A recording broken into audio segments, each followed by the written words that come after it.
Naadetag Iligan City karon mga kaagri, nag-deliver ng mga manok na gi-order ni sir. So kay layo man kayo ang Iligan City, nasa mga 8 ka oras nga biyahe mga kaagri, ni matatag alas 2 sa kadlawon ug atong gibutang ning mga manok, i-ready na to mga kaagri para sa biyahe.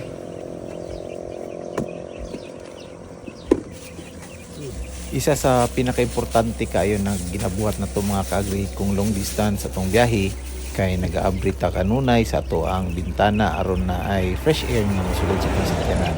O kini nagahunong punta o ginapakaon na to from time to time kini ato ang mga manok na dala. Tapos gadala punta og watermelon kay mo nilang mean sa ilang pag-inom sa tubig mga kaagri. Ako kay ni siyang tabang dun sa pagbiyahe para di pud sila maluya. Samot na kay layo kay ni sila biyahean padulong ko ning Sambuanga.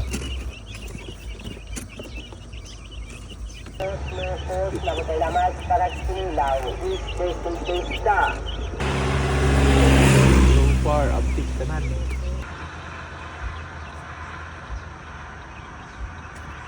Kay nakakita tag na maligyag watermelon diri daplin sa dalan mga kaagri na malitadaan.